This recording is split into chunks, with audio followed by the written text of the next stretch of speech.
إن الحمد لله نحمده ونستعينه ونستغفره ونعوذ بالله من شرور أنفسنا وسيئات أعمالنا من يهده الله فلا مضل له ومن يضلل فلا هادي له وأشهد أن لا إله إلا الله وحده لا شريك له وأشهد أن محمدا عبده ورسوله يا أيها الذين آمنوا اتقوا الله حق تقاته ولا تموتن إلا وأنتم مسلمون يا أيها الناس اتقوا ربكم الذي خلقكم من نفس واحدة وخلق منها زوجها وبث منهما رجالا كثيرا ونساء واتقوا الله الذي تساءلون به والأرحام إن الله كان عليكم رقيبا يا أيها الذين آمنوا اتقوا الله وقولوا قولا سديدا يصلح لكم أعمالكم ويغفر لكم ذنوبكم ومن يطع الله ورسوله فقد فاز فوزا عظيما أما بعد. Donc ceci est la conférence mensuelle du mois d'octobre 2013 qui a pour titre les règles liées au sacrifice de Eid al-Adha. Ce sacrifice qui est appelé en arabe al-Udhiyah. Et durant cette conférence, où je me suis basé sur cette conférence, sur un épître de l'éminent savant Cheikh Mohammed ibn Salih al-Uthaymin, rahimahullah ta'ala, qui a écrit un livre appelé Ahkam al-Udhiyati wa al-Zakah. Les jugements de al-Udhiyah, c'est-à-dire de la bête sacrifiée pour Eid al-Adha, et les règles également qui régissent l'égorgement d'une bête. Et le cheikh lui-même a fait un résumé de son livre. Il a fait lui-même un résumé de son livre initial et c'est sur ce résumé que j'ai basé ma conférence. Donc la quasi-totalité de ce que je dirais sont au mot près les paroles de Cheikh Mohammed ibn Salih al-Uthaymin, rahimahullah ta'ala, sachant qu'à ma connaissance, ce livre n'a jusqu'à aujourd'hui pas été traduit, malheureusement, car c'est un livre extrêmement bénéfique, comme vous pourrez, ou comme vous aurez l'occasion de le constater, incha'Allah ta'ala, le cheikh rentre vraiment dans les détails.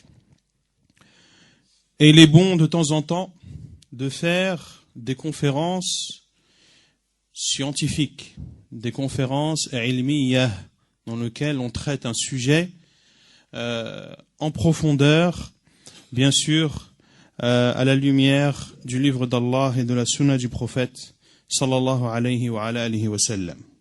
Concernant al-Udhiyah, quelle est sa définition et quel est son jugement? Al-Udhiyah, ce sont les bestiaux qui sont sacrifiés le jour de Eid al-Adha. Le jour de Eid al-Adha. Pourquoi est-ce qu'on les sacrifie le jour de Eid al-Adha? Parce que c'est le jour de l'Eid et pour se rapprocher d'Allah subhanahu wa ta'ala.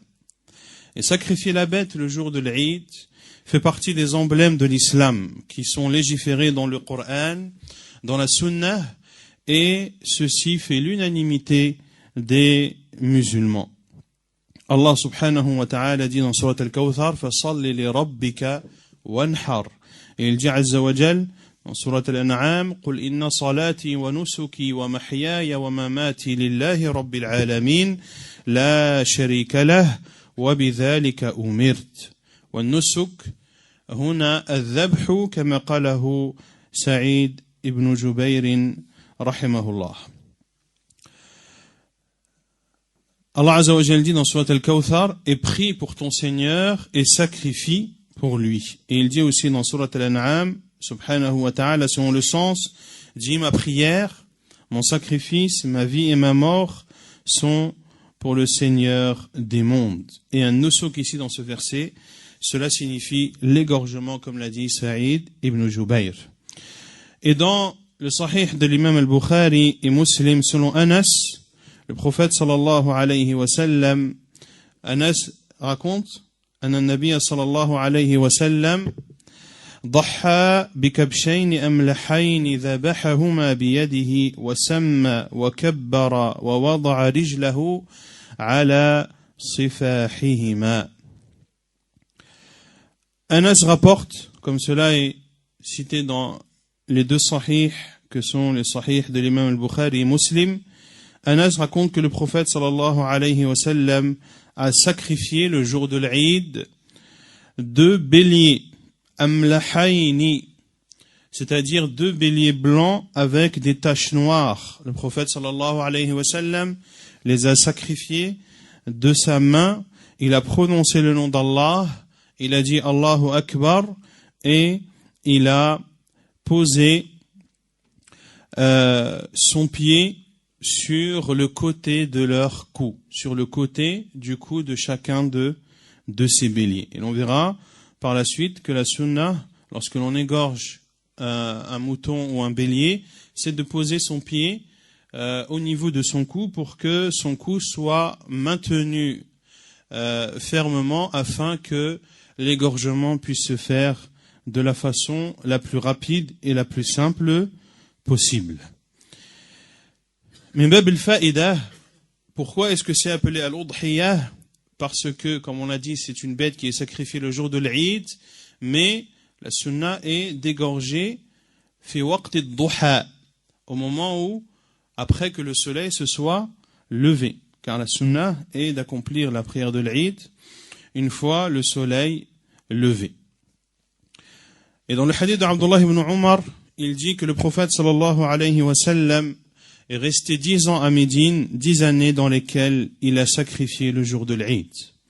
Et dans le hadith de Al-Bara ibn Azib, rapporté par Al-Bukhari et Muslim également, أن النبي صلى الله عليه وسلم قال من ذبح بعد الصلاة فقد تم نسكه وأصاب سنة المسلمين, que celui qui sacrifie après la prière, il a alors complété son sacrifice et il a suivi la voie des musulmans. Tous ces textes, le cheikh les cite pour montrer que Al-Udhiyah fait partie des emblèmes de l'islam et il apporte à cela les preuves dans le Coran et dans la sunna du prophète sallallahu alayhi wa sallam. Ajoutez à cela que le prophète sallallahu alayhi wa sallam a donc sacrifié le jour de l'Eid, ses compagnons également ont sacrifié, et le prophète sallallahu alayhi wa sallam a informé que celui qui sacrifie le jour de l'Eid a suivi la voie des musulmans. Et les musulmans sont unanimes sur le fait que cette udhiyah, que cette bête sacrifiée le jour de l'Eid est légiférée. Concernant le jugement de l'udhiyah, les savants ont divergé. Est-ce que cette bête à sacrifier, est-ce qu'il est obligatoire de la sacrifier ou est-ce que cela est une sunna fortement recommandée? La majorité des savants considèrent que l'udhiyah est fortement recommandée et c'est l'avis de l'imam al-Shafi'i, l'imam Malik et l'imam Ahmad rahimahumullah. Et d'autres savants sont d'avis que cette udhiyah est obligatoire. C'est notamment l'avis de l'imam Abu Hanifa et c'est l'une des versions rapportées de l'imam Ahmad et c'est notamment l'avis qu'a choisi Cheikh al-Islam Ibn Taymiyyah rahimahullah ta'ala, et chacun des deux avis a ses preuves qui sont fortes. Il faut savoir également que de sacrifier à l'udhiyah est meilleur que de donner son équivalent en argent. Car de sacrifier la bête est ce qu'a fait le prophète sallallahu alayhi wa sallam. Et c'est ce qu'ont fait avec lui les musulmans. Également, de sacrifier la bête est meilleur, car, comme l'on l'a vu, sacrifier à l'udhiyah fait partie des emblèmes d'Allah. Et si les gens s'étaient tous mis à donner en aumône la valeur de cette bête en argent, eh bien, cet emblème disparaîtrait au fur et à mesure. Et si de donner en aumône l'équivalent de cette bête était meilleur, nul doute que le prophète sallallahu alayhi wa sallam l'aurait enseigné à sa communauté, soit par un acte, soit par une parole. Quelles sont les conditions de al-udhiyah? Il y a 6 conditions qui doivent être réunies pour que al-udhiyah soit valide et conforme à ce qui est attendu de nous. La première de ces conditions, أن تكون من بهيمة الأنعام وبهيمة الأنعام هي الإبل والبقر والغنم ضأنها ومعزها. La première condition est que cette bête sacrifiée doit faire partie de bahimatul an'am. Comme l'a dit Allah subhanahu wa ta'ala, وَلِكُلِّ أُمَّةٍ جَعَلْنَا مَنْسَكًا لِيَذْكُرُوا اسْمَ اللَّهِ عَلَى مَا رَزَقَهُم مِّن بَهِيمَةِ الْأَنْعَامِ. Et bahimatul an'am signifie ou sont inclus dans bahimatul an'am les chameaux, les chamelles bien sûr, les vaches et les bœufs et al-ghanam. Et lorsque l'on dit al-ghanam, cela inclut 2 types de bêtes. Al-ghanam inclut les caprins et les ovins. Les caprins sont les chèvres et les ovins, ce sont les moutons, les brebis, les agneaux et la femelle d'agneau, agnelle. Et les agnelles. Et c'est ce qui est connu chez les Arabes, comme l'ont dit les savants. C'est la première condition. الشرط الثاني, la deuxième condition, أن تبلغ السن المحدود شرعا, que cette bête doit atteindre un âge qui est défini en islam. Le prophète sallallahu alayhi wa sallam a dit, dans le hadith rapporté par l'imam Muslim dans son sahih, لا تذبحوا إلا مسنة إلا أن تعسر عليكم فتذبحوا جذعة من الضأن. Ne sacrifiez qu'une musinnah, et l'on verra ce qu'est al-musinnah. Sauf si cela est difficile pour vous, alors sacrifiez al-jadh'ah parmi les ovins. On a dit que les ovins, ce sont les moutons, les brebis, les agneaux et les agnelles. Pourquoi est-ce que j'insiste en disant à chaque fois le mâle et la femelle? Car pour l'udhiyah, tu as le droit de sacrifier un mâle comme une femelle. Beaucoup se posent la question, est-ce qu'il est autorisé de sacrifier une femelle? Cela est totalement autorisé. Dans ce hadith, le prophète sallallahu alayhi wa sallam nous dit, ne sacrifiez qu'une musinnah. Qu'est-ce que al-musinnah? Al-musinnah, parmi les chameaux, ce sont ceux qui ont atteint l'âge de 5 ans. Parmi les vaches et les bœufs, ceux qui ont complété 2 ans. Et al-thani min al-ghanam, on a dit que le ghanam c'est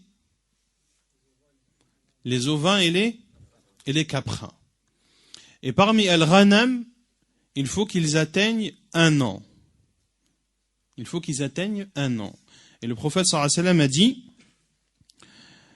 sauf si cela est difficile pour vous, alors, dans ce cas, sacrifiez al-jadh'ah min ad-da'n. Et al-jadh'ah, c'est la bête qui a plus de 6 mois. Donc, min ad-da'n. Et ici, le prophète sallallahu alayhi wa sallam a bien précisé ad-da'n, qui sont les ovins. Donc, le minimum pour les ovins, c'est 6 mois. Le minimum pour les caprins, c'est 1 an. Le minimum pour la vache et les bœufs, c'est 2 ans. Et le minimum pour le chameau et la chamelle, c'est 5 ans.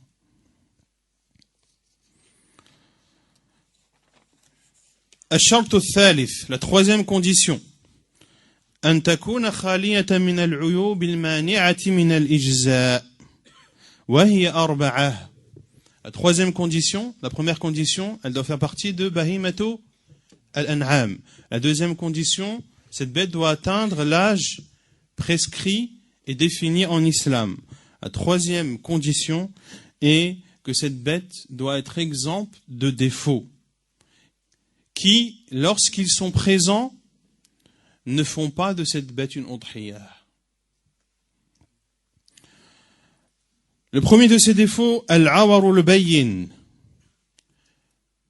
Le fait que cette bête soit borgne de façon évidente. Et la bête de façon évidente, c'est la bête dont l'œil s'est obscurci, où l'œil ressort ressemblant à un bouton, ou lorsque l'œil devient complètement blanc, qui prouve que cette bête est borgne.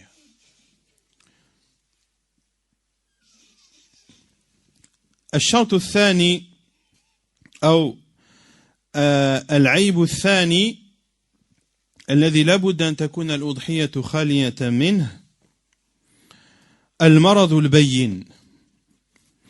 Le deuxième défaut dont la bête doit être exempte, c'est la maladie manifeste, évidente. Et c'est donc la maladie qui est apparente de cette bête, comme le fait qu'elle soit prise de fièvre, qui l'empêche de se rendre au pâturage et qui coupe son appétit. De même, une bête qui a la gale, évident, et ceci a une conséquence non négligeable sur sa viande et sur sa santé. De même que les blessures profondes font partie des défauts qui peuvent exclure cette bête de la catégorie des bêtes acceptées pour al-udhiyah. الشرط الثالث العرج البين. Le troisième défaut dont doit être exempte cette bête, c'est le fait qu'elle boite de façon évidente.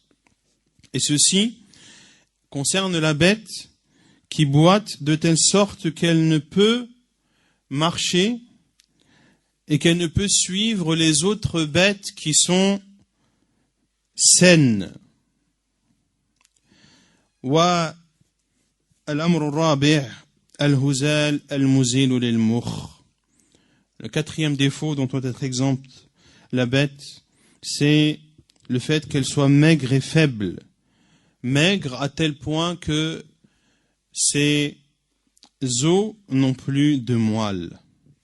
Et la preuve de cela, de ces quatre défauts dont doit être exempte la bête, est la parole du prophète sallallahu alayhi wa sallam, lorsqu'il a été questionné quelles sont les bêtes ou les dahaya dont l'on doit s'abstenir.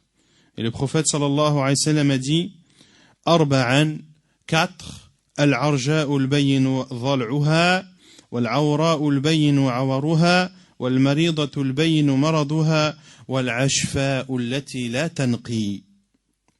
Le prophète sallallahu alayhi wa sallam a répondu celle qui boite de façon évidente, celle qui est borgne de façon claire, celle qui est malade, dont la maladie est évidente, et la maigre, la faible, qui n'a plus de moelle dans les os.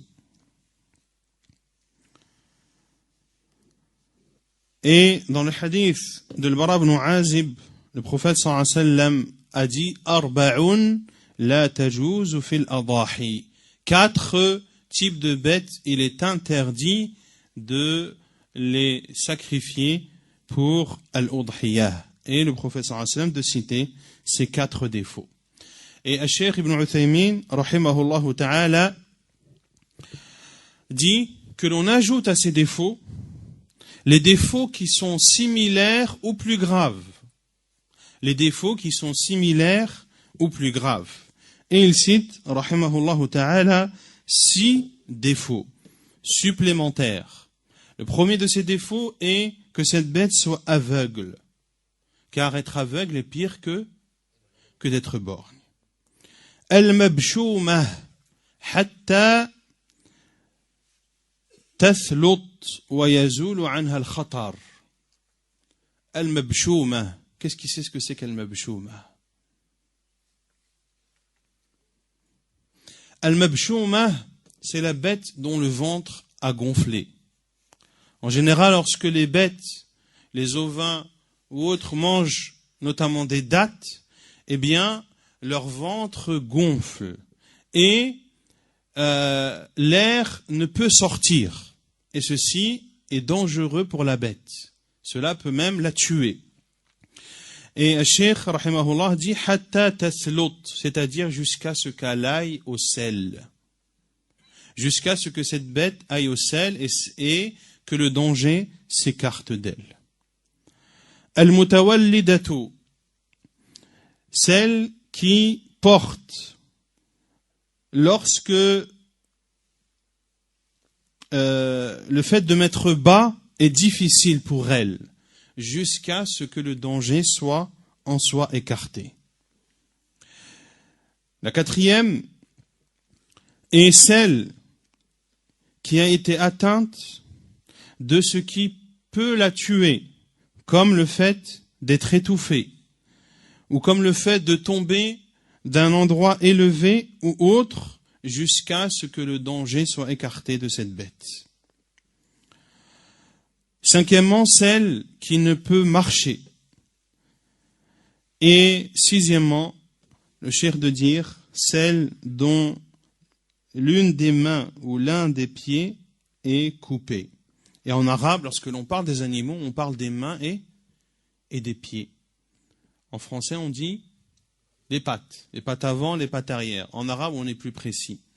On qualifie, on attribue aux animaux des mains et des pieds. Les mains sont les deux membres avant et les pieds sont les deux membres arrière. Ainsi, lorsque l'on ajoute les 4 défauts cités par le prophète sallallahu alayhi wa sallam et les 6 cités qui sont soit au même niveau, soit pires que ceux qu'a cités le prophète sallallahu alayhi wa sallam, eh bien, cela amène à un nombre de 10. Ash-shart al-rabi', 4e condition. Cette bête doit être le bien de celui qui sacrifie. Elle doit être sa propriété. Elle doit lui appartenir. Ou bien qu'il lui a été autorisé de la sacrifier. Ainsi, la udhiya n'est pas valide si la personne sacrifie une bête qui ne lui appartient pas. Soit une bête qu'il a usurpée, c'est-à-dire qu'il a pris sans qu'il n'en ait le droit, ou bien une bête qui l'a volée, tout simplement, ou une bête qu'il a pris, et ceci après en avoir fait une demande qui est illégitime et infondée. Pourquoi? Car le cheikh dit, car il est interdit de se rapprocher d'Allah à travers une désobéissance. الشرط الخامس ألا يتعلق بها حق للغير فلا تصح التضحية بالمرهون.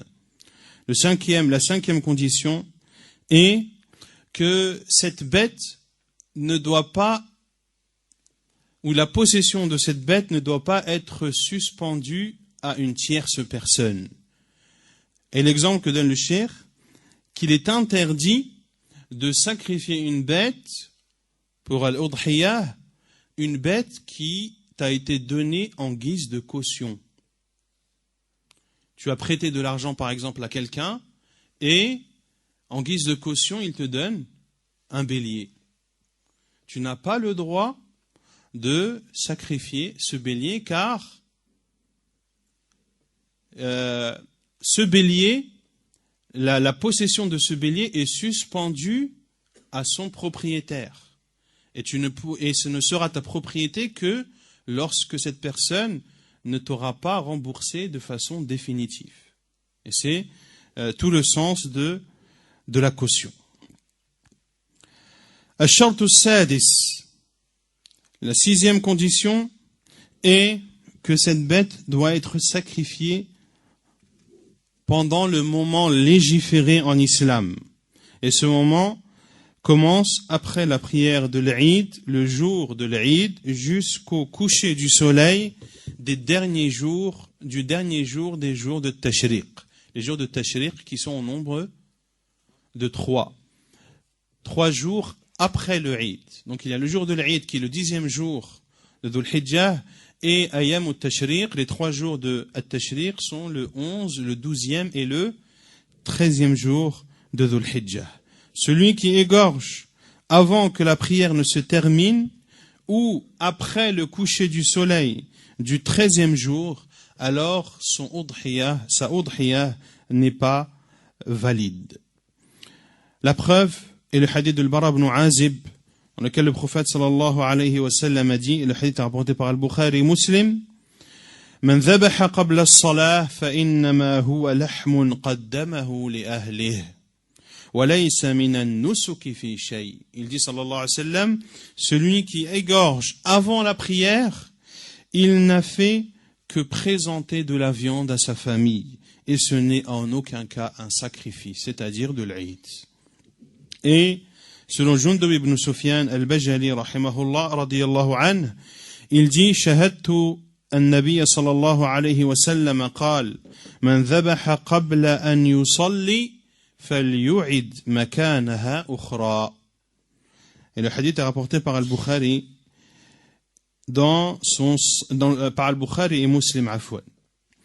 Dans le hadith de Jundub al-Bajali radiyallahu anhu, il dit j'ai assisté lorsque le prophète sallallahu alayhi wa sallam a dit celui qui égorge avant la prière, qu'il égorge une autre bête à la place. Qu'il égorge une autre bête à la place. وعن نبيشة الهذلي رضي الله عنه قال قال رسول الله صلى الله عليه وسلم أيام التشريق أيام أكل وشرب وذكر لله عز وجل. Et la preuve que Ayam al-Tashriq sont des jours de sacrifice, et le hadith de Nubayshah al-Hudhali radiyallahu anhu, dans lequel le prophète sallallahu alayhi wa sallam a dit les jours de Tashriq sont des jours de nourriture, de boisson et d'évocation du nom d'Allah subhanahu wa ta'ala. Et le cheikh dit, mais si le retard est dû à une excuse, comme celui dont la bête s'est sauvée, sans que cela ne résulte d'une erreur de sa part, et il ne retrouve sa bête qu'après le coucher du soleil du 13e jour. Dans ce cas, il n'y a pas de mal à la sacrifier, et cela sera considéré comme une udhiyah, et le cheikh de bien citer à condition que cette bête ne se soit pas sauvée suite à une erreur de son propriétaire. Ou bien, lorsque tu lègues quelqu'un ou lorsque tu mandates quelqu'un pour sacrifier une bête pour toi, et que cette personne oublie totalement de sacrifier cette bête, alors il n'y a pas de mal à la sacrifier même après le temps qui a été alloué. Et le cheikh dit ceci en analogie avec celui qui dort pendant l'heure d'une prière ou qui oublie cette prière. Il se doit alors de l'accomplir au moment où il se réveille ou au moment où il s'en rappelle. Et il est autorisé de sacrifier la bête pendant tout ce laps de temps, que ce soit la nuit comme le jour. Et de sacrifier le jour est meilleur. Et le mieux est le jour de l'Eid après la prière, après les 2 khutbahs. Le jour de l'Eid après les 2 khutbahs, car les 2 khutbahs viennent après la prière. Et chaque jour est meilleur que le suivant. Chaque jour est meilleur que le suivant. C'est-à-dire de sacrifier le 11e est meilleur que de sacrifier le 12e. De sacrifier le 12e est meilleur que de sacrifier le 13e jour. Pourquoi? Car celui qui a plus tôt la personne aura sacrifié et plus tôt elle se sera empressée à accomplir une adoration qui le rapproche d'Allah subhanahu wa ta'ala. Puis le cheikh ouvre le chapitre des catégories des bêtes qui sont les meilleures pour al-udhiyah. الأفضل من الأضاحي جنسا الإبل ثم البقر إن ضحى بها كاملة ثم الضأن ثم المعز ثم سبع البدنة ثم سبع البقرة. Le meilleur type de bêtes à sacrifier sont tout d'abord le chameau, puis la vache lorsqu'ils sont sacrifiés entièrement. Une personne qui sacrifie pour lui seul un chameau, c'est ce qu'il y a de meilleur. Puis vient dans le degré préférable de sacrifier une vache ou un bœuf, tout seul. Puis vient le degré suivant de sacrifier l'ovin, un ovin, un bélier, une brebis, un agneau, une agnelle. Puis la chèvre. Puis le 7e d'un chameau. Puis le 7e d'une vache. Ceci concerne le type de bête. Maintenant, lorsque l'on prend une bête, quelles sont les caractéristiques qui doivent être réunies ou qui font de cette bête comme étant celle qui a réuni les meilleures caractéristiques? Al-Sheikh rahimahullah dit وَالْأَفْضَلُ مِنْهَا صِفَةً الْأَسْمَنُ الْأَكْثَرُ لَحْمًا الْأَكْمَلُ خِلْقَةً الْأَحْسَنُ مَنْظَرًا.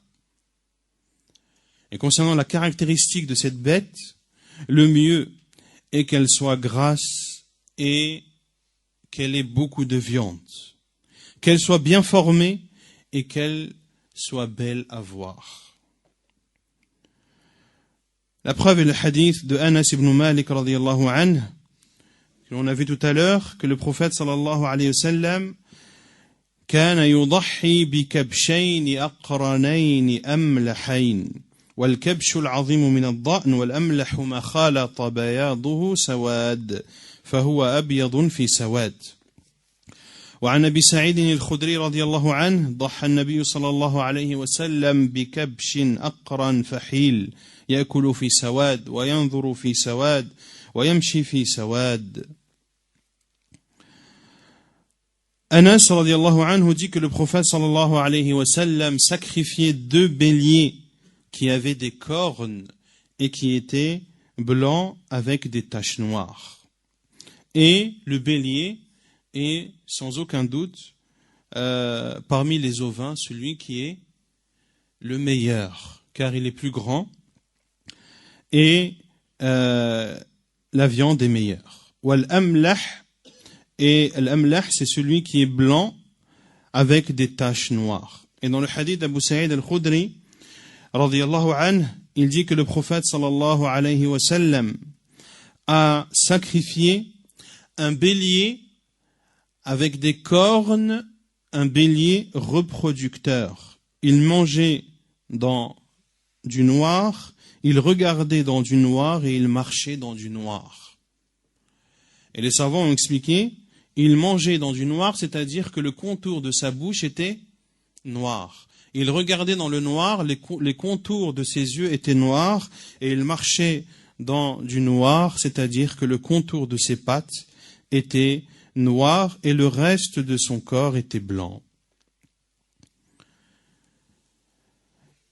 Et dans le hadith de Abu Rafi', le serviteur du prophète sallallahu alayhi wa sallam, قال كان النبي صلى الله عليه وسلم إذا ضحى اشترى كبشين سمينين. Abu Rafi' le serviteur du prophète sallallahu alayhi wa sallam a dit que le prophète sallallahu alayhi wa sallam, lorsqu'il voulait faire al-udhiyah, il achetait 2 béliers bien portants, 2 béliers gras. Et le hadith est authentifié par Cheikh al-Albani, rahimahullah. As-samin kathiru ash-shahmi wal-lahm. As-samin en arabe, c'est la bête qui a de la graisse et de la viande. Et dans une version de l'imam Ahmad,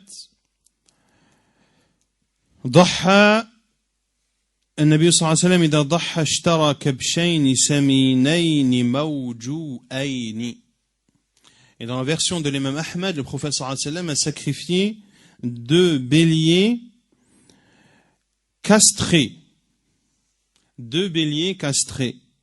Et le bélier castré est meilleur que le bélier reproducteur au niveau de sa viande. La viande du bélier castré est plus tendre et meilleure que celle du bélier reproducteur. Et quant au bélier reproducteur, il est souvent mieux formé et plus beau que le bélier castré. Ceci concerne ce qu'il y a de mieux à sacrifier comme bête, tant en termes de type de bête que de caractéristiques que doivent ou qu'il est recommandé que ces bêtes ou dont ces bêtes doivent être dotées. Puis le cheikh cite les caractéristiques dont il est détestable, qu'il est détestable que la bête ait. On a vu tout à l'heure les défauts qui font que lorsqu'ils sont présents, cette bête ne peut être sacrifiée et ne peut être considérée comme une udhiyah. Et le cheikh va citer maintenant les défauts dont il est mieux de s'éloigner et ceux qui, lorsqu'elles sont dans une bête, eh bien, il est détestable et non pas interdit de la sacrifier comme une udhiyah. Le premier type de défaut cité par le cheikh, rahimahullah, al-adba. Al-adba, c'est celle dont la queue ou la corne a été coupée de plus que la moitié. Al-muqabala. Deuxième type de bête avec des défauts qui sont détestables, al-muqabala. C'est celle qui a l'oreille fondue sur la largeur et ceci au niveau de l'avant de l'oreille.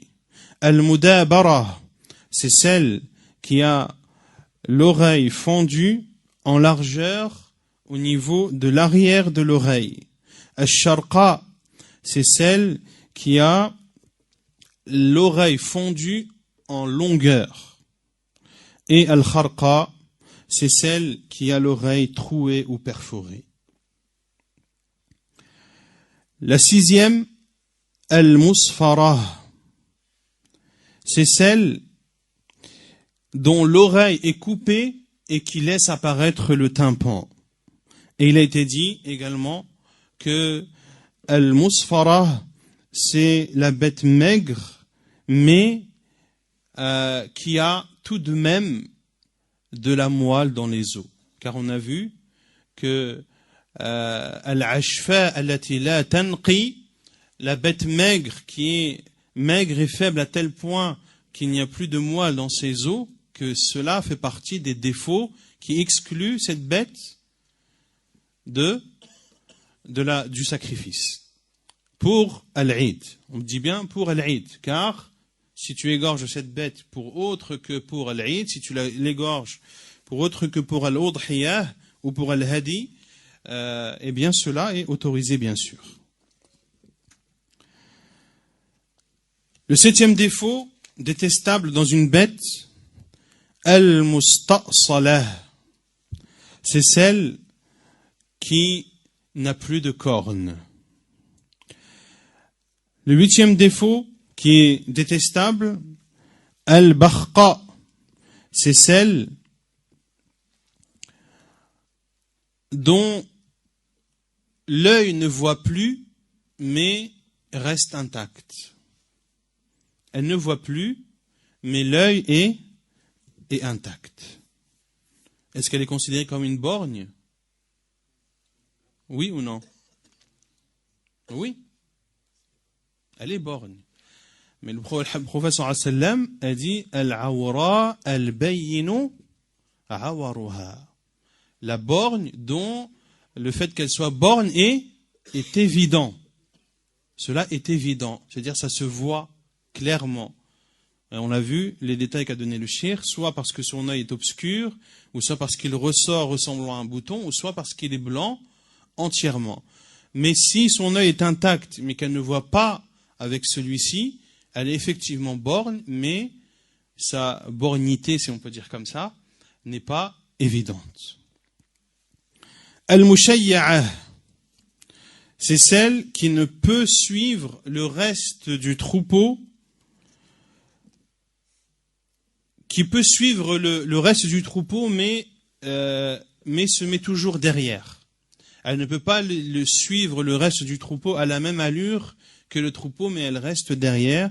Celle-ci également, il est déconseillé de l'utiliser comme une udhiyah.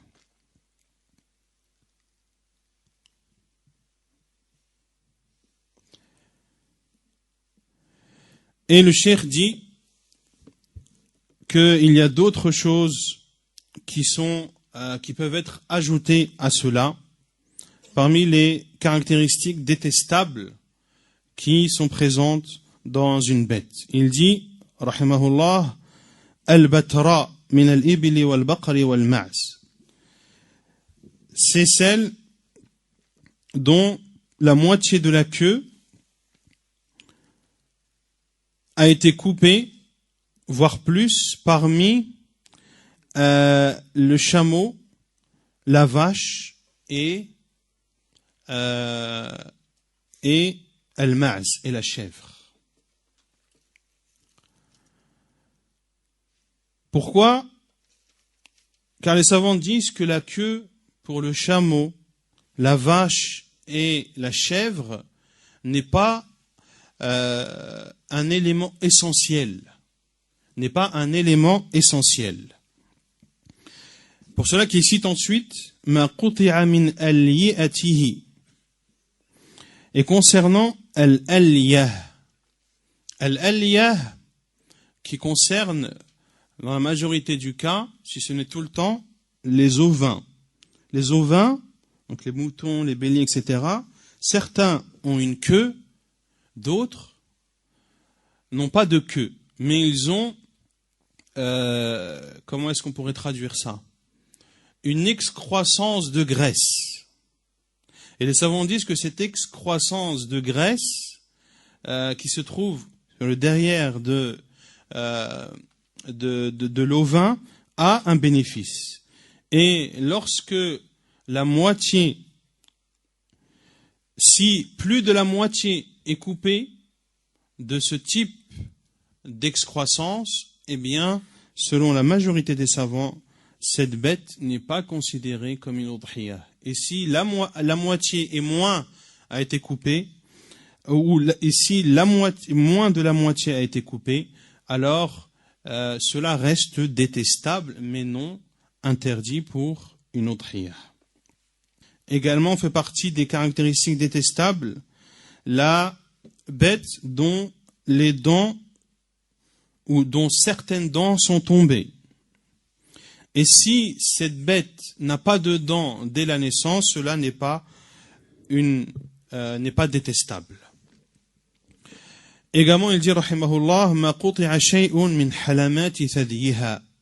La bête dont le bout des mamelons ont été coupés. Également, il est détestable de la prendre comme une udhiyah, sauf si elle a été créée comme ça, sauf si cette bête est née avec ce défaut. Ceci concerne les caractéristiques détestables que le Cheikh Mohammed ibn Salih al-Uthaymin a cité, rahimahullah ta'ala. Puis le Cheikh d'ouvrir le chapitre pour qui vaut al-udhiyah. Al-udhiyah,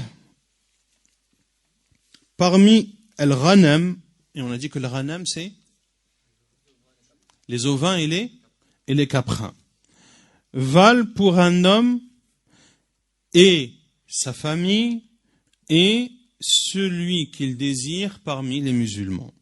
Et la preuve est le hadith de Aïcha radiyallahu anha, anna nabi sallallahu alayhi wa sallam amara bi kabshin aqran yata'u fi sawad wa yabruku fi sawad wa yanzuru fi sawad فأتى به ليضحي به فقال لها يا عائشة يا عائشة هلم المدية أي أعطني السكين ففعلت ثم أخذها وأخذ الكبش فأضجعه ثم ذبحه أي أخذ يستعد لذبحه ثم قال بسم الله اللهم تقبل من محمد وآل محمد ومن أمة محمد ثم ضحى به رواه مسلم. La preuve est le hadith de Aïcha radiyallahu anha qui dit que le prophète sallallahu alayhi wa sallam a ordonné qu'on lui apporte un bélier avec des cornes qui marche sur du noir, s'assied sur du noir et regarde dans du noir. Et on a apporté ce bélier au prophète sallallahu alayhi wa sallam pour qu'il le sacrifie. Et il a dit à Aïcha radiyallahu anha, ô Aïcha, donne-moi le couteau. Elle s'est exécutée, le prophète sallallahu alayhi wa sallam a pris le couteau, il a pris le bélier, il l'a couché, puis le prophète sallallahu alayhi wa sallam, lorsqu'il s'apprêtait à l'égorger, a dit par le nom d'Allah, Bismillah, ô Allah, accepte de Muhammad, de la famille de Muhammad et de la communauté de Muhammad. Puis le prophète sallallahu alayhi wa sallam a sacrifié ce bélier. Et dans le hadith de Abu Ayyub al-Ansari radiyallahu anhu, قال كان الرجل في عهد النبي صلى الله عليه وسلم يضحي بالشاة عنه وعن أهل بيته فيأكلون ويطعمون. Et dans le hadith d'Abu Ayyub al-Ansari radiyallahu anhu, il dit que l'homme au temps du prophète sallallahu alayhi wa sallam sacrifiait une brebis pour lui et pour la famille an ahli baytihi, la famille résidant dans son foyer, fayakuluna wa yut'imun. Il mangeait de cette viande et donnait à manger.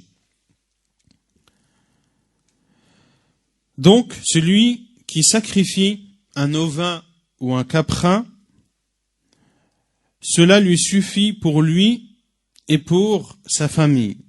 Et tous ceux pour qui il a eu l'intention, parmi les membres de sa famille, qu'ils soient vivants ou morts. S'il n'a rien eu d'intention, s'il n'a pas eu d'intention particulière, alors cette intention entre dans les gens de sa famille tout ce que peut englober ce terme, que ce soit à travers ce qui est connu chez les gens ou que ce soit à travers la langue arabe. Et dans ce qui est connu chez les gens, ce sont toutes les personnes qui sont sous sa responsabilité comme épouse, enfant et proche. Et en arabe, Ahlul Bayt, ce sont tous les proches parmi sa descendance, la descendance de son père, la descendance de son grand-père et la descendance de son arrière-grand-père. Le septième d'un chameau ou d'une vache valent pour ou sont équivalents à un ghanem, à un ovin ou un caprin. Si un homme participe au sacrifice d'un septième de chameau ou de vache, cela lui suffira pour lui et pour les membres de sa famille.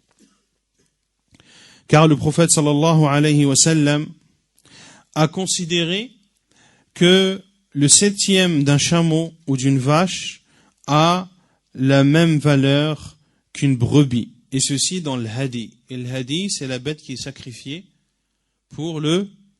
par qui? Par le pèlerin, qu'il soit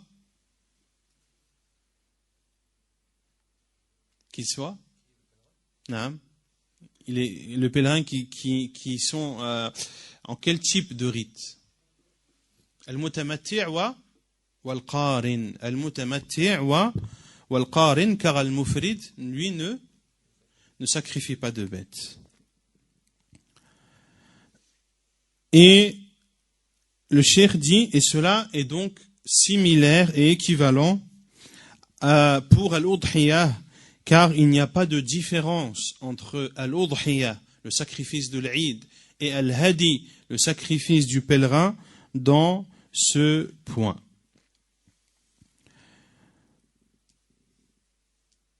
Donc, un ovin ou un caprin ne suffit pas pour 2 personnes ou plus qui l'achèteraient et qui sacrifieraient cette bête. Car cela n'a pas été rapporté ni dans le livre d'Allah ni dans la sunna du prophète sallallahu alayhi wa sallam. De même que de se rassembler à 8 pour sacrifier un chameau ou une vache, cela n'est pas valable, car ces adorations sont bien précises et il est interdit de les outrepasser, que ce soit en termes qualitatifs qu'en termes quantitatifs.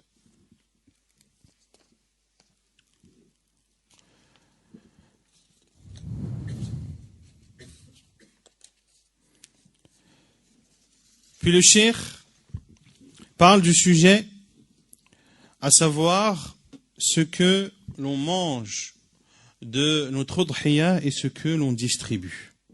Il est légiféré pour celui qui a sacrifié sa udhiyah de manger de sa udhiyah, d'en donner et de donner en aumône. Car Allah subhanahu wa ta'ala dit فَكُلُوا مِنْهَا وَأَطْعِمُوا الْبَائِسَ الْفَقِيرَ. Mangez-en vous-même et faites-en manger le besogneux misérable. Et dans le hadith de Salam ibn al-Akwa radiyallahu anhu, le prophète sallallahu alayhi wa sallam dit كُلُوا وَأَطْعِمُوا وَادَّخِرُوا rawahu al-Bukhari. Il dit sallallahu alayhi wa sallam, mangez et nourrissez et conservez. Et la parole du prophète sallallahu alayhi wa sallam, al-it'am, inclut, donc nourrissez, inclut, cela peut être un cadeau que tu fais à un riche ou une aumône que tu fais à un pauvre. Et les savants ont divergé sur la quantité que l'on doit manger, que l'on doit offrir et que l'on doit donner en aumône. Et le cheikh dit wal amru fi dhalika wasi'. Et dans cela, la porte est large. Et ce qui est choisi, ou la vie choisie, est de manger le tiers, d'offrir le tiers et de donner en aumône le tiers. Et ce qui est autorisé de manger, il est autorisé de le conserver, à condition bien sûr que la conservation longue ne porte pas atteinte à cette viande et la rend plus tard non propre à la consommation. Exception faite, sauf si le pays est touché par une famine. Dans ce cas, il est interdit de garder et de conserver cette viande plus de 3 jours. La preuve est le hadith de Salam ibn al-Akwa radiyallahu anhu. Le prophète sallallahu alayhi wa sallam a dit Man dhaha minkum fala yasbahanna ba'da thalatha fala yasbahanna ba'da thalithatin wa fi baytihi minhu shay. فلما كان العام المقبل قالوا يا رسول الله نفعل كما فعلنا في العام الماضي فقال صلى الله عليه وسلم كلوا وأطعموا وادخروا فإن ذلك العام كان في الناس جهد فأردت أن تعينوا فيها متفق عليه. Dans le hadith authentique rapporté par Al-Bukhari et Muslim, le hadith de Salam ibn al-Akwa radiyallahu anhu, le prophète sallallahu alayhi wa sallam a dit celui d'entre vous qui sacrifie c'est-à-dire pour l'Eid, qu'il ne passe pas 3 matins sans qu'il n'y ait des restes de cette udhiyah. Et l'année suivante, ils ont dit, oh envoyé d'Allah, devons-nous faire cette année comme nous avons fait l'année dernière? Et le prophète sallallahu alayhi wa sallam a dit, mangez, nourrissez et conservez, car cette année-là, les gens étaient touchés par une famine. Et j'ai voulu que vous aidiez à travers cela. Rapporté par Al-Bukhari et Muslim. Et il n'y a aucune différence dans l'autorisation de manger, d'offrir la viande, que la bête que tu sacrifies soit une bête obligatoire ou qu'elle soit une bête surérogatoire. Que tu le fasses pour un vivant ou pour un mort. Même si tu le fais en application d'un testament. Si dans le testament d'une personne qui est décédée, il a écrit dans son testament qu'un tel prend de mon argent et sacrifie une bête. Eh bien, les savants disent al-wasi yaqumu maqam al-musi, que celui à qui on a demandé de mettre en application ce testament a la même place que celui qui l'a testé, que celui qui a fait le testament. Il lui est donc autorisé à lui de manger, d'offrir et de donner en aumône de cette bête. Quant à celui qui est mandaté, al-wakil, si celui qui te mandate t'autorise de manger, d'offrir et de donner en aumône, alors cela est autorisé. Sinon, tu te dois de restituer cette bête à celui qui t'a mandaté. Et il est interdit de vendre quoi que ce soit de l'udhiyah, ni la viande, ni toute autre partie de cette bête, même la peau. Et celui à qui on a offert une partie de cette viande, celui à qui on a offert une partie d'une udhiyah, lui, il lui est autorisé de faire ce qu'il veut de cette viande que l'on lui a offert, et le cheikh de dire à condition qu'il ne vende pas cette viande à celui qui lui a offert. Que doit faire? Quelles sont les choses dont doit s'abstenir celui qui sacrifie à l'udhiyah? Lorsqu'une personne veut sacrifier à l'udhiyah et qu'entre le mois de Dhul Hijjah, soit par la vision du premier croissant de lune, ou soit lorsque le mois de Dhul Qi'dah a complété les 30 jours, alors il est interdit à une personne qui souhaite sacrifier à l'udhiyah de prendre quelconque cheveu de son corps, de couper quelconque ongle ou d'arracher quelconque peau, et ceci jusqu'à ce qu'il sacrifie sa bête.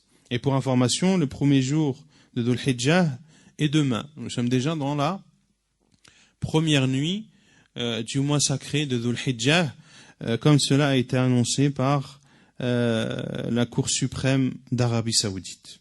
Donc, le dimanche 6 octobre 2013 est, Inch'Allah ta'ala, le premier jour du mois de Dhul Hijjah, et ce samedi soir est la première nuit de Dhul Hijjah. La preuve est le hadith du prophète sallallahu alayhi wa sallam. Le hadith de Salama, rapporté par l'imam Muslim dans son Sahih, إذا رأيتم هلال ذي الحجة وفي لفظ إذا دخلت العشر وأراد أحدكم أن يضحي فليمسك عن شعره وأظفاره. Lorsque vous voyez le croissant de lune de Dhul Hijjah, et dans une version lorsqu'entre les 10, c'est-à-dire les 10 premiers jours de Dhul Hijjah, et que l'un d'entre vous veut sacrifier, alors qu'il s'abstienne de couper quelconque poil ou ongle. Et dans une version,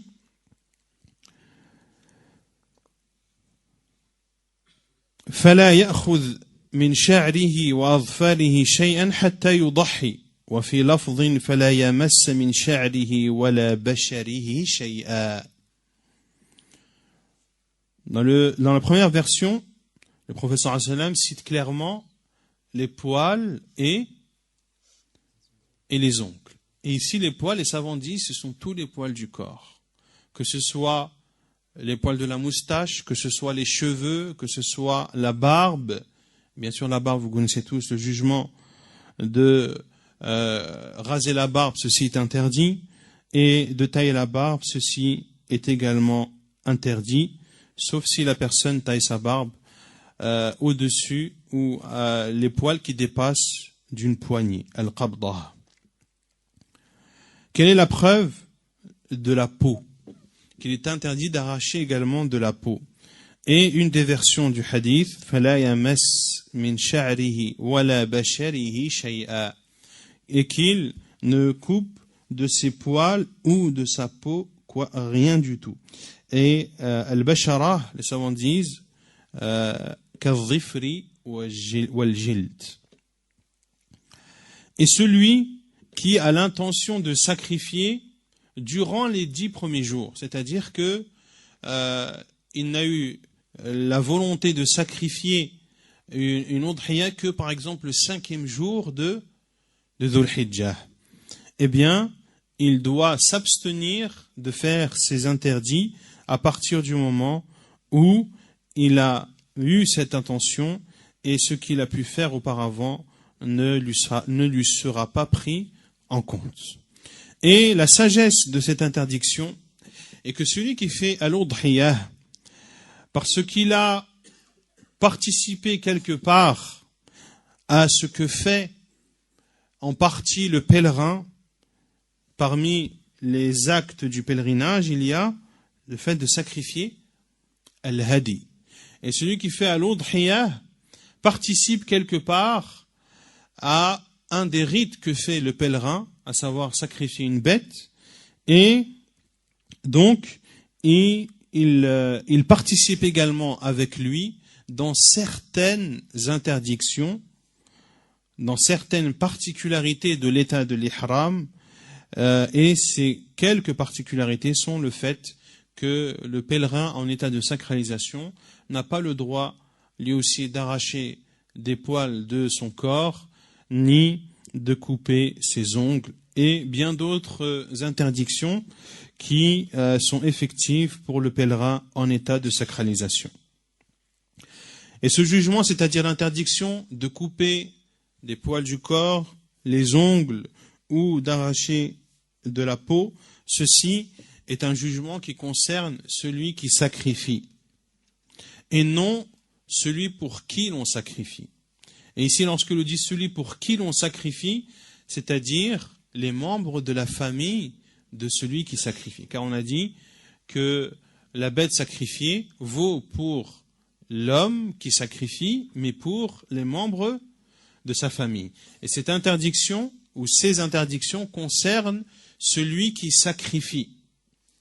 Que tu sacrifies toi-même ou que tu fasses sacrifier par quelqu'un d'autre.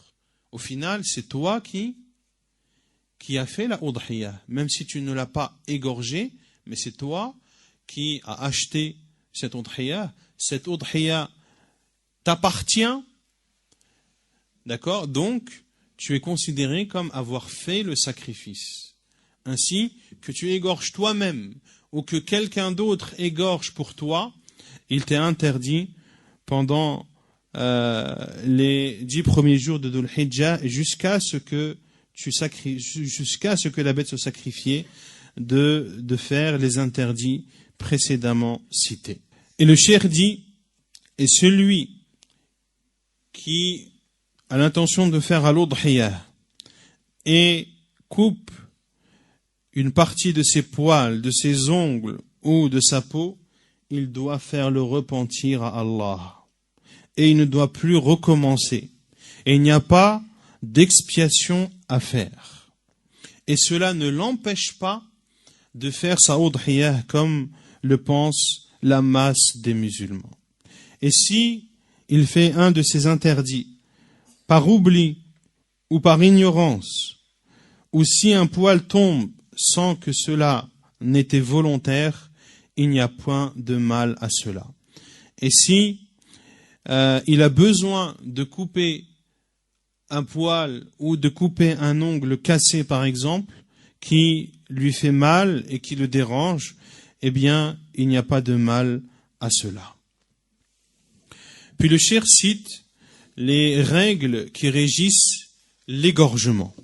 Donc là, le cheikh a terminé de parler sur al-udhiyah et il parle maintenant de l'égorgement. Et ici, l'égorgement, c'est l'égorgement de façon générale. Et l'égorgement en arabe est appelé al-zakat. Al-zakah. Al-zakah, le cheikh l'a défini en disant fi'lu ma yahillu bihi al-hayawan alladhi la yahillu illa biha min nahrin aw dhabhin aw jurhin. Al-zakah, c'est ce qui rend licite un animal qui ne peut être licite qu'à travers cela. Soit par un nahr, ou bien al-dhabh, ou bien al-jarh. Un-nahr, c'est le fait de... on va expliquer les différences entre al-dhabh et al-nahr. Al-dhabh, c'est l'égorgement. Un-nahr, c'est un égorgement, mais particulier. Et al-jurh, c'est le fait de blesser. فالنحر للإبل والذبح لغيرها والجرح لما لا يقدر عليه إلا به. Un nahr concerne le chameau. Al-dhabh, l'égorgement, concerne autre que le chameau. Et al-jurh, la blessure, concerne la bête qu'on ne peut tuer qu'en blessant. La bête qu'on ne peut tuer qu'en blessant. Et la différence entre al-dhabh et al-nahr, il y en a plusieurs, et cela, je les cite moi, le cheikh, rahimahullah, ne les a pas cités dans ce livre-là, même s'il les a cités dans bien d'autres endroits. Premièrement, parmi les différences entre al-dhabh et al-nahr, c'est que, comme l'a dit le cheikh, le dhabh concerne les vaches et al-ghanam, les vaches, les ovins et les caprins. Et les autres animaux, comme il le dit le cheikh, en dehors du chameau. Deuxièmement, le nahr a lieu dans le bas du cou, juste après la poitrine. Quand vous voyez ceux qui tuent les chameaux, les musulmans qui tuent les chameaux, ils plantent le couteau dans le bas du cou, et le cou du chameau est extrêmement long. Et l'on coupe la partie inférieure du cou, celle qui est juste après la poitrine. Quant à dhabh, quant à l'égorgement, il a lieu dans la partie supérieure du cou, juste après la tête. C'est l'une des différences entre al-dhabh et al-nahr. Al-nahr, concernant le chameau est debout et l'on attache sa main gauche. Et la main gauche du chameau, c'est la patte avant gauche. Elle est attachée, c'est-à-dire qu'elle se plie comme cela et on l'attache. Ainsi, le chameau reste debout sur 3 pattes uniquement. Puis, le nahr est fait.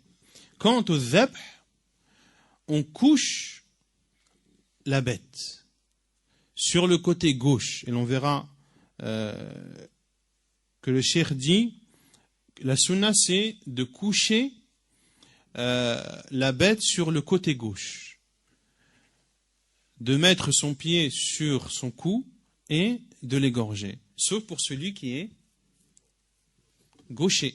Dans ce cas, il couche la bête sur son côté droit, car c'est la meilleure position pour que le sacrifice se fasse dans les meilleures conditions. Il y a d'autres différences, mais celles-ci sont les plus connues. Et le cheikh cite 9 conditions pour que le sacrifice, al-zakah, soit valide. La première de ces conditions, que celui qui tue doit être doué de raison. Il est interdit, ou le sacrifice d'un majnoun, de celui qui a perdu sa raison, ou de celui qui est en état d'ébriété, ou du petit qui n'a pas encore sa raison, ou du grand, ou de la personne âgée qui ne sait plus distinguer, eh bien leur sacrifice n'est pas autorisé. La deuxième condition, que celui qui sacrifie doit être un musulman, ou alors il doit faire partie des gens du livre. Et les gens du livre, ce sont les juifs et les chrétiens. Quant aux musulmans, il lui est autorisé de sacrifier, que ce soit un homme ou que ce soit une femme, qu'il soit juste ou qu'il soit pervers, qu'il soit en état de pureté ou en état d'impureté. Quant aux kitabi, c'est-à-dire aux juifs ou aux chrétiens, la bête qu'il sacrifie, qu'il égorge, est licite, que ses parents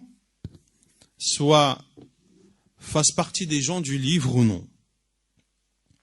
Et les musulmans sont unanimes sur le fait qu'il est licite de manger la viande de la bête égorgée par un kitabi, par un juif ou un chrétien. Car Allah Azza wa Jalla dit وَطَعَامُ الَّذِينَ أُوتُوا الْكِتَابَ حِلٌّ لَكُمْ. Et la nourriture des gens du livre est licite pour vous. Et parce que le prophète sallallahu alayhi wa sallam, comme cela est rapporté dans le Bukhari et Muslim, le prophète sallallahu alayhi wa sallam a mangé d'une brebis qui lui a été offerte par une femme juive. Quant au reste des non-musulmans, qui ne font pas partie des gens du livre, il est interdit de manger ce qu'ils sacrifient. Car Allah Azza wa Jalla dit وَطَعَامُ الَّذِينَ أُوتُوا الْكِتَابِ, et la nourriture des gens du livre. L'imam Ahmad rahimahullah a dit, et je ne connais personne qui dit le contraire de cela, si ce n'est une personne de l'innovation. Et le cheikh dit, et il n'est pas obligé de demander sur ce qui a été sacrifié par un musulman ou par une personne des gens du livre, comment il a égorgé. Et est-ce qu'il a prononcé le nom d'Allah ou non? Il dit, rahimahullah, il dit Cheikh al-Uthaymin, bel wala yanbaghi. Plus encore, cela n'est pas convenable de poser cette question. لأن ذلك من التنطع في الدين, car cela fait partie de l'exagération dans la religion. والنبي صلى الله عليه وسلم أكل مما ذبحه اليهود ولم يسألهم. Et le prophète sallallahu alayhi wa sallam a mangé de ce qu'ont égorgé les juifs et ne leur a pas demandé. C'est-à-dire le prophète sallallahu alayhi wa sallam ne leur a pas demandé comment est-ce qu'ils ont égorgé.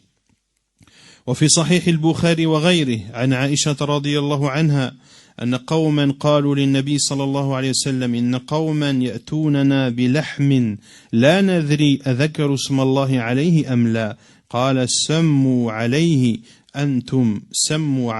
أنتم وكلوه قالت وكنا حديث عهد بكفر فأمرهم النبي صلى الله عليه وسلم بأكله دون أن يسألوا مع أن الآتين به قد تخفى عليهم أحكام الإسلام لكونهم حديث عهد بكفر. Et il dit aussi, rahimahullah, et dans le Sahih de Bukhari et autres, selon Aïcha radiallahu anha, qu'un peuple ont dit, ô envoyé d'Allah, il y a un peuple qui nous apporte de la viande, dont nous ne savons pas si le nom d'Allah a été prononcé ou non. Le prophète sallallahu alayhi wa sallam a dit, prononcez-vous le nom d'Allah et mangez.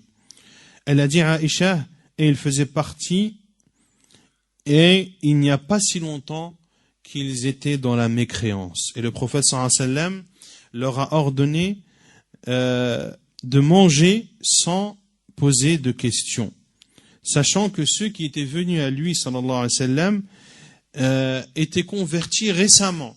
Donc il était fort probable qu'ils ne connaissaient pas un certain nombre de jugements islamiques.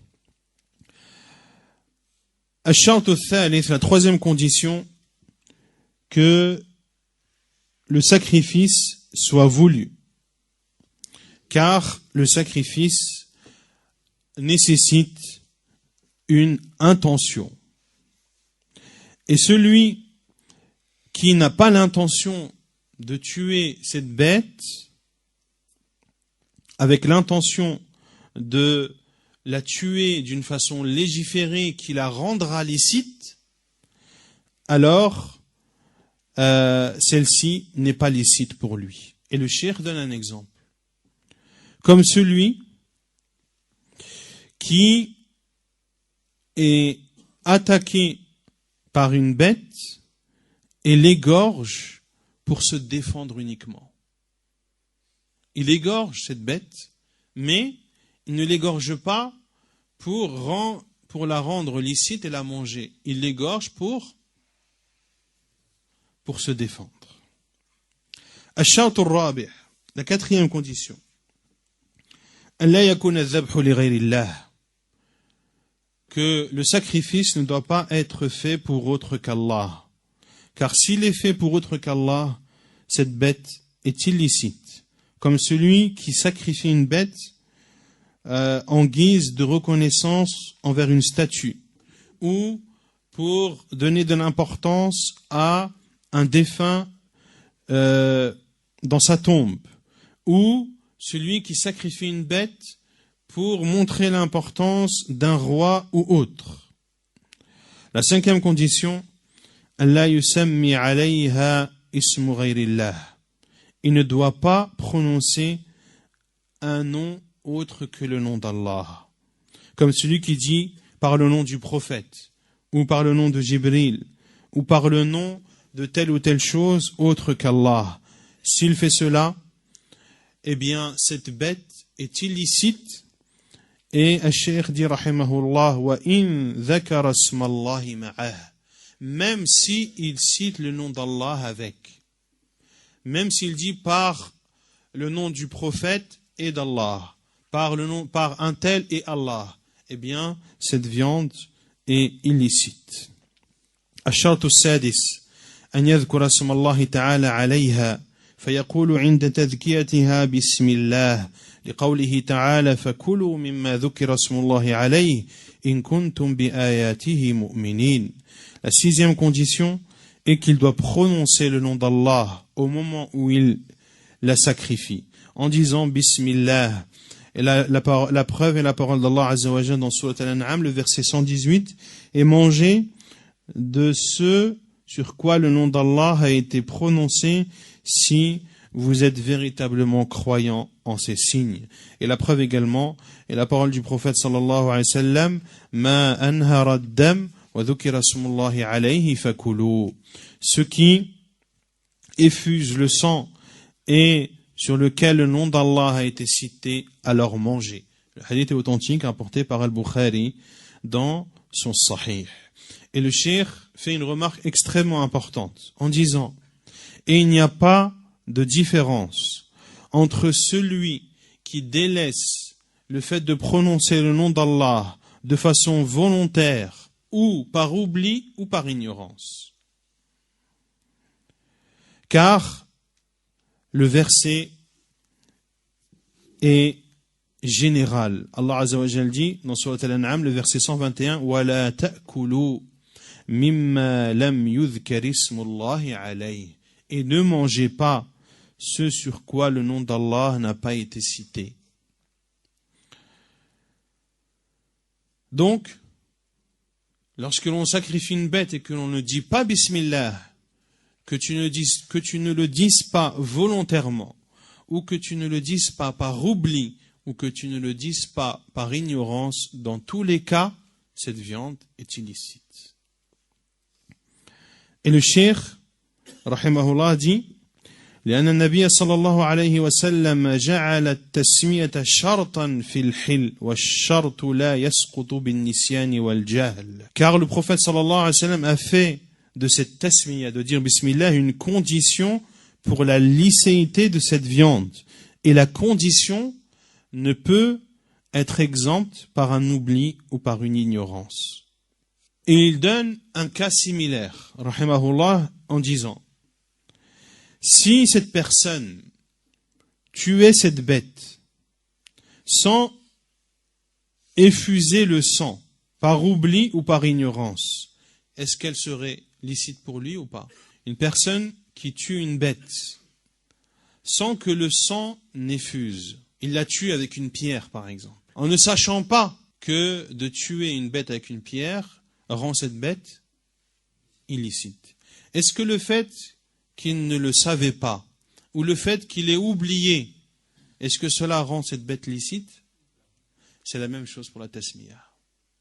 À partir du moment où c'est une condition, cette condition ne peut être levée par un oubli ou par une ignorance. Et le prophète sallallahu alayhi wa sallam a cité deux conditions dans le hadith. Ma anhara ad-dam wa dhukira smullahi alayhi fakuluhu. Ce qui la bête dont le sang a effusé et sur lequel vous avez prononcé le nom d'Allah, alors mangez. Il y a donc deux conditions qu'a cité le prophète sallallahu alayhi wa sallam. Et si une règle est valable pour une des conditions, elle est valable aussi pour la seconde. Et si celui qui égorge et sacrifie est muet, il ne peut pas prononcer donc la tasmiyah. Le cheikh dit, il lui suffit de faire un signe qui montre la tasmiyah. Car Allah Azza wa Jalla a dit fattaqullaha mastata'tum, et craignez Allah comme vous le pouvez.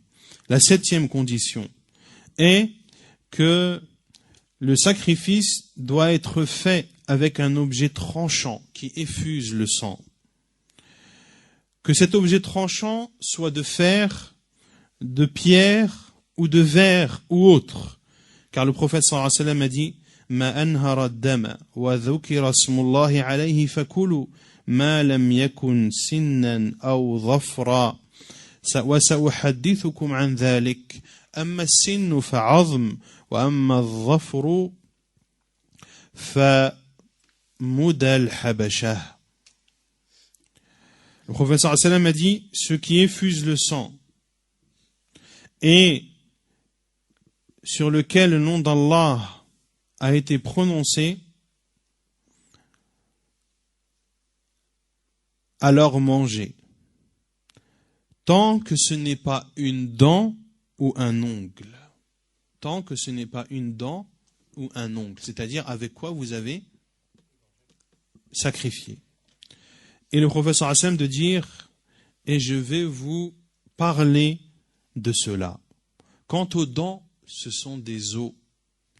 Et quant aux ongles, ce sont les couteaux de l'Abyssinie. Les Abyssins, à l'époque du prophète sallallahu alayhi wa sallam, tuaient les bêtes avec leurs ongles.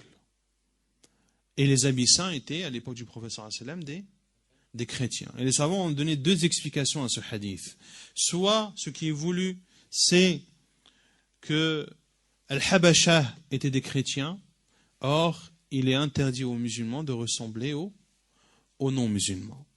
Et la deuxième explication des savants est que le fait de sacrifier avec des ongles est préjudiciable pour la bête. Et souvent la bête meurt d'étouffement et ne meurt pas d'égorgement. Car les ongles, même s'ils sont tranchants, ne sont pas tranchants comme un couteau ou tout autre objet utilisé à cet effet.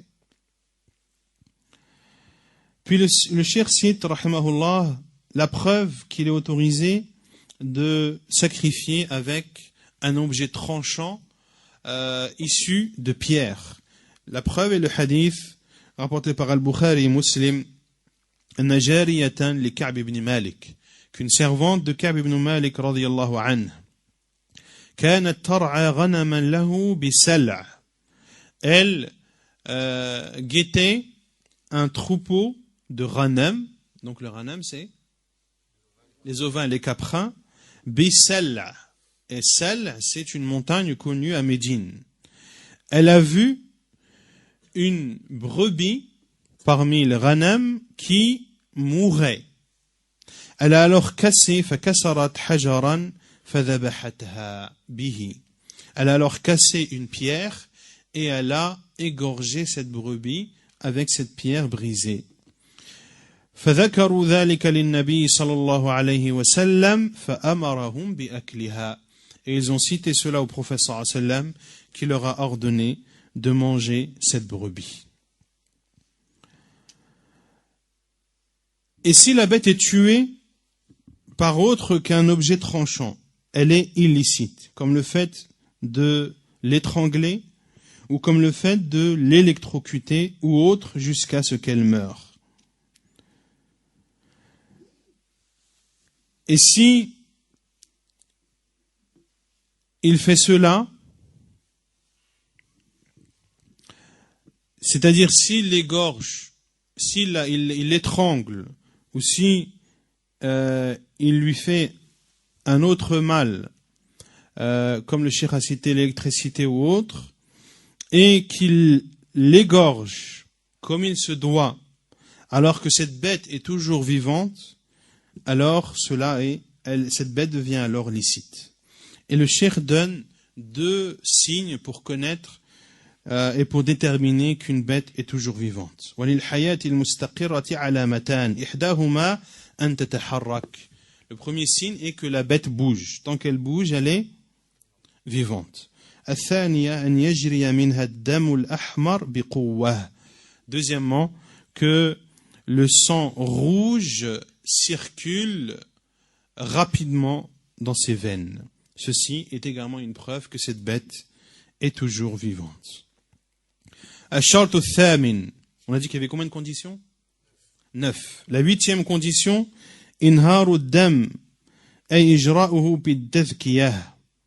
l'effusion du sang, c'est-à-dire le fait que le sang coule par l'égorgement. Car le prophète sallallahu alayhi wa sallam a dit ma anhara dam, ce qui, la bête dont le sang effuse et sur lequel le nom d'Allah a été prononcé, alors manger. Puis le cheikh dit, si la bête, on ne peut pas la maîtriser, comme la bête fugitive qui se sauve, ou comme celle qui est tombée dans un puits, ou autre, alors il suffit de faire couler son sang, quel que soit l'endroit dans lequel son corps sera touché. Et le mieux, bien sûr, et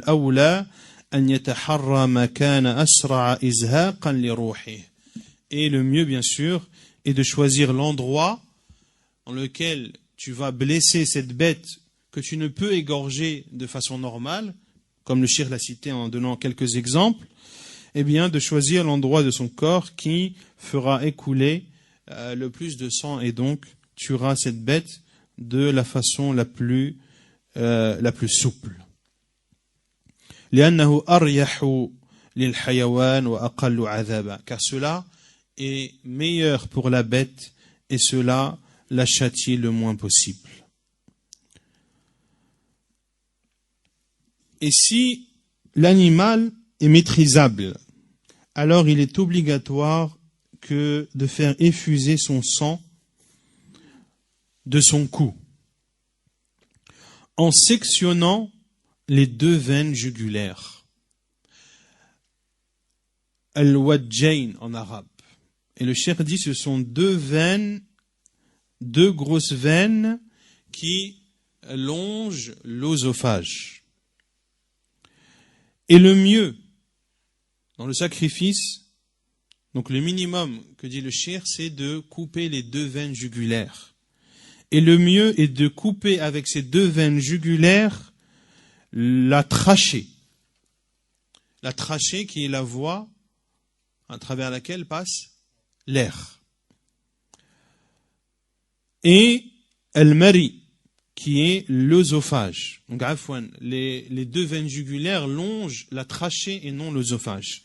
Les 2 veines jugulaires longent la trachée afwan, et non l'œsophage. Donc la trachée, le mieux est de sectionner les deux veines jugulaires, de sectionner avec les deux veines jugulaires la trachée et de sectionner avec, en plus, l'œsophage qui est l'endroit par lequel passe la nourriture et les boissons. Ceci afin que le sang s'effuse de façon uniforme et de façon rapide. Et le cheikh dit وَإِنِ اقْتَصَرَ عَلَى قَطْعِ الْوَجْدَيْنِ حَلَّتِ تَذْكِيَةٍ. Et s'il se contente de sectionner les deux veines jugulaires, eh bien la viande ou la bête devient licite.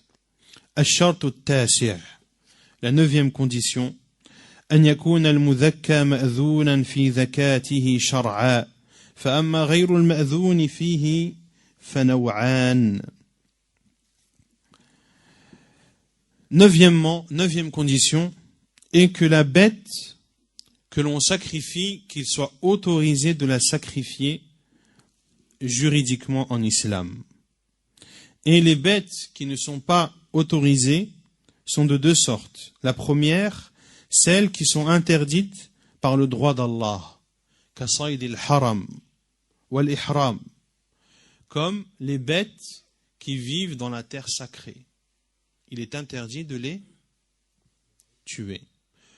De chasser, saydul haram, de chasser les animaux dans la terre sacrée et de sacrifier en état d'ihram. Afwan ka saydil harami wal ihram, na'am. De chasser en état d'ihram ou de chasser dans la terre sacrée. Même s'il le sacrifie. Car dans la chasse, il n'est pas obligatoire de sacrifier la bête que tu chasses. Si tu chasses avec un fusil par exemple, ou si tu chasses avec des flèches ou autre, si la bête meurt de cela, tant que tu chasses et que tu as prononcé le nom d'Allah, cela est licite. النوع الثاني, la deuxième chose, les deuxièmes bêtes qu'il est interdit, c'est celles qui sont en rapport avec le droit des créatures, comme les bêtes usurpées, celles qui sont volées. Ainsi, celui qui égorge une bête volée ou une bête usurpée, eh bien il y a dans la licéité de cette bête deux avis des savants que le cheikh a cités dans le livre initial. Puis le cheikh parle des comportements à avoir au moment où on sacrifie la bête. Et ces comportements ne remettent pas en cause la licéité de la bête, mais il est recommandé de les faire. Awalan, istiqbalul qibla, de se mettre en direction de la qibla au moment où l'on sacrifie. Deuxièmement, de sacrifier convenablement en utilisant des objets tranchants aiguisés, et l'égorgement doit être fait avec force et rapidité. Et il a été dit que cela est même une obligation, et c'est l'avis que le cheikh considère, que cela est obligatoire, car le prophète sallallahu alayhi wa sallam a dit qu'Allah a prescrit la bienfaisance dans toute chose. Lorsque vous tuez, tuez bien, et lorsque vous égorgez, égorgez convenablement, et que l'un d'entre vous aiguise son couteau et qu'il tranquillise sa bête. Donc le cheikh considère que cela est une obligation. Troisièmement, parmi les comportements à voir, que le chameau, l'on pratique sur lui un nahr, et on a expliqué ce qu'était un nahr tout à l'heure. En dehors du chameau, c'est un dhabh. Le chameau, lorsqu'on fait le nahr, doit être debout, la main gauche attachée. Et si cela est difficile, alors il peut la tuer lorsqu'elle est assise. Le reste, ou en dehors du chameau, eh bien il est recommandé d'allonger la bête sur son côté gauche, sauf si le sacrificateur est gaucher. Dans ce cas, il place ou il allonge la bête sur son côté droit. Et le cheikh dit et il fait partie de la sunna de poser son pied sur son cou afin de le stabiliser. Quant au fait de monter dessus et de tenir la bête par ses pattes, il n'y a aucune source de cela dans la sunna. Et les savants ont cité que parmi les bénéfices de laisser les pattes de la bête libres est que cela facilite l'effusion du sang. Quatrièmement, ce qui est recommandé de faire, c'est de sectionner la trachée et l'œsophage en plus des deux veines jugulaires qui, elles, font partie des conditions. Cinquièmement, le comportement à avoir est de cacher le couteau lorsque l'on l'aiguise, afin que la bête ne le voie pas. Sixièmement, de faire le takbir après la tasmiyah. On a vu que la tasmiyah était une condition, et le takbir est une sunnah, recommandée après la tasmiyah, de dire bismillah wa wallahu akbar. سابعا أن يسمي عند ذبح الأضحية أو العقيقة من هي له بعد التسمية والتكبير. Septièmement, ce qui est recommandé de faire pour celui qui sacrifie, lorsqu'il sacrifie une udhiya ou une aqiqa, de citer le nom de celui pour qui il sacrifie.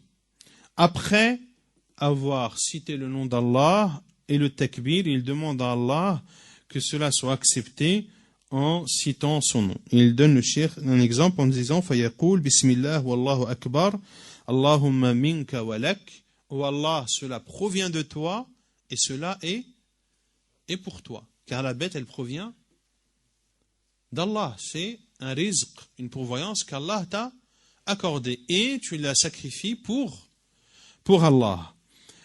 Et le cheikh dit Wa in kunta وَإِنْ كَانَتْ لَهُ, donc si elle est pour toi, tu dis Allahumma minka walak anni. Et si tu dis pour quelqu'un par exemple, tu dis Bismillah, Wallahu akbar, Allahumma minka walak an fulan. An fulan. Et tu nommes la personne qui t'a mandaté ou pour qui tu sacrifies. Les choses détestables, et on terminera par cela, Inch'Allah ta'ala, les choses détestables au moment du sacrifice. Que le sacrifice soit fait par un objet qui n'est pas bien aiguisé. Et il a été dit même que cela est interdit et c'est l'authentique. C'est l'avis de Cheikh Al-Uthaymin que de sacrifier avec un objet qui n'est pas bien aiguisé est interdit. D'aiguiser le couteau devant la bête, cela est déconseillé. De sacrifier une bête alors que l'autre regarde. De sacrifier une bête devant une autre bête. Cela également est détestable. De faire, après avoir sacrifié la bête, de faire ce qui pourrait la châtier avant que son âme ne quitte son corps. Comme le fait de casser son cou, ou de la dépecer, d'enlever sa peau, ou de couper des membres de cette bête avant que son âme ne quitte son corps. Et il a été dit même que cela est interdit, wa huwa sahih. Et certains savants ont même dit que cela est interdit, et c'est l'avis que considère Cheikh Al-Uthaymin qu'il est interdit de faire ce qui pourrait châtier la bête tant qu'elle n'est pas définitivement morte. Et ainsi se termine le résumé que Cheikh rahimahullah ta'ala a fait de son livre Ahkamul Udhiyati wa Zakah, un livre ou un résumé qu'il a écrit rahimahullah le 13e jour de Dhul Hijjah de l'année 1400, soit à quelques jours près. Combien d'années?